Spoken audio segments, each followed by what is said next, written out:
ऐसे एक वाक्य, इसी बात पे एक वाक्य सुनाए थे। एक अल्लाह वाले थे, साहबा के टाइम की बात है। उस टाइम पर दिनार चलता था। तो वो अल्लाह वाले 4 दिन के सफर पे थे। 4 दिन सफर पे उनके पास एक मुर्गा था और एक गधा था, एक वो थे। गधे पर सवारी पहले किया करते थे सब।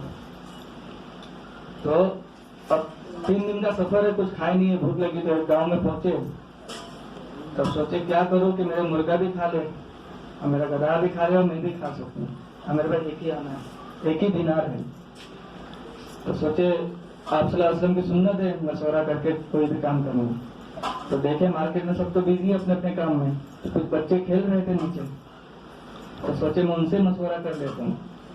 तो उन्होंने बोला कि मेरे पास एक ही दिनार है और मेरा मुर्गा भी भूखा है, मेरा गधा भी है, मैं भी हूँ। तो इस एक दिनार में कुछ ऐसा मिल जाए कि हम तीनों खा लें। तो बच्चा खड़ा हुआ, बोला कि एक काम करो, आगे सामने दुकान है, वहाँ तरबूज खरीद लो, तरबूज के अंदर का तुम खा लोगे, उसका बीज तुम्हारा मुर्गा खा लेगा और छिलका जो है गधा खा लेगा, तीनों का पेट भर जाएगा। माशाअल्लाह। तो इससे मालूम पड़ा कि हमें सबसे मशवरा करना चाहिए, मशवरे के बगैर कोई काम नहीं करना चाहिए,